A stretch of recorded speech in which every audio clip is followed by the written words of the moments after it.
नमस्कार, ये आकाशवाणी शिमला है। अब आप हेमंत शर्मा से प्रादेशिक समाचार सुनिए।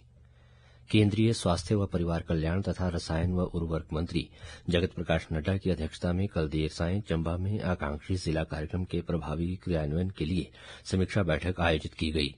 बैठक में विधानसभा अध्यक्ष कुलदीप सिंह पठानिया, सांसद हर्ष महाजन, डॉ राजीव भारद्वाज विशेष रूप से उपस्थित रहे। बैठक में जगत प्रकाश नड्डा ने कहा कि वर्ष 2018 से आकांक्षी जिला कार्यक्रम के शुरू होने के बाद जिला में विकासात्मक गतिविधियों में तेजी आई है। उन्होंने विभागीय अधिकारियों को योजनाओं की रूपरेखा तैयार करने में सभी जनप्रतिनिधियों की भूमिका सुनिश्चित बनाने के निर्देश दिए। उन्होंने जिला में स्वास्थ्य सेवाओं को सुदृढ़ बनाने के लिए जिला प्रशासन को विशेष कार्य योजना तैयार कर राज्य सरकार के माध्यम से स्वास्थ्य मंत्रालय को प्रेषित करने को कहा। इस अवसर पर विधानसभा अध्यक्ष कुलदीप सिंह पठानिया ने केंद्रीय मंत्री जेपी नड्डा का आभार व्यक्त करते हुए कहा कि जिला में विभिन्न समस्याओं के निराकरण के लिए केंद्रीय सहायता की आवश्यकता रहेगी।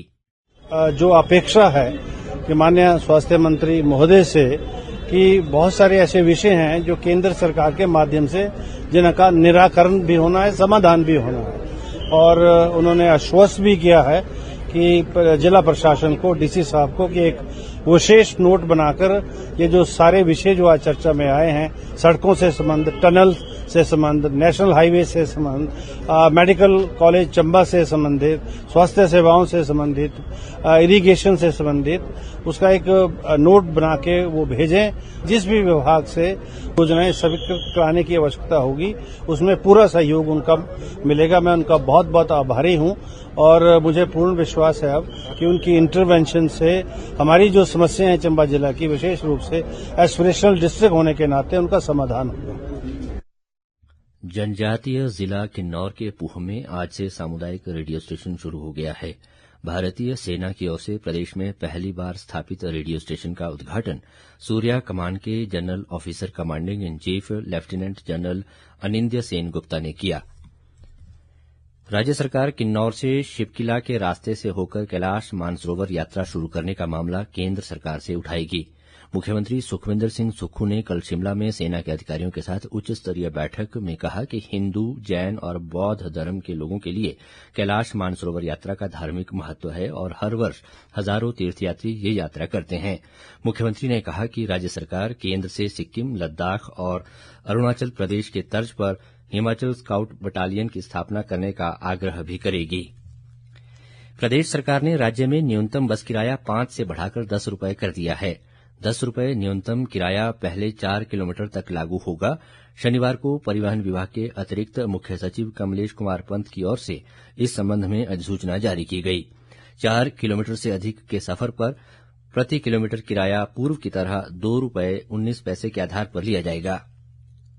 मुख्यमंत्री सुखविंदर सिंह सुक्खू ने वित्त विभाग को 30 अप्रैल से पहले लोक निर्माण विभाग, जल शक्ति विभाग और अन्य विभागों के ठेकेदारों के बकाया भुगतान करने के निर्देश दिए हैं।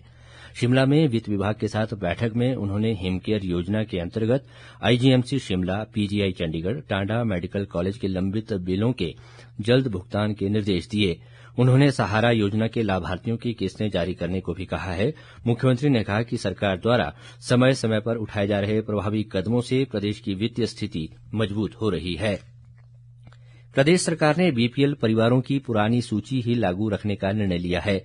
विभागीय आदेशों में कहा गया है कि जब तक बीपीएल की नई सूची बनकर तैयार नहीं होती तब तक पुरानी सूची को वैध माना जाए। बीपीएल सूची को अंतिम रूप देने की अवधि इस वर्ष अक्टूबर तक तय की गई है। इस बदलाव के बाद अब संबंधित खंड विकास अधिकारी बीपीएल परिवारों को पुराने प्रमाण पत्र जारी कर सकते हैं। गौरतलब है कि नई बीपीएल सूची के लिए आय सीमा 36,000 से बढ़ाकर 50,000 रुपये की गई है। राजधानी शिमला सहित प्रदेश के अधिकांश भागों में आज आसमान पर बादल छाए हुए हैं। जनजातीय जिला किन्नौर में बीती रात बारिश हुई। चंबा जिला में भी आज सुबह वर्षा का समाचार है। लाहौल स्पीति के ऊंचाई वाले क्षेत्रों में कल ताजा बर्फबारी हुई है। मौसम के इस मिजाज से पहाड़ों में न्यूनतम तापमान में हल्की गिरावट आई है। मौसम विज्ञान केंद्र ने आज प्रदेश के अनेक स्थानों पर तूफान व बारिश होने का पूर्वानुमान व्यक्त किया है। राज्य में कल से मौसम साफ बना रहेगा।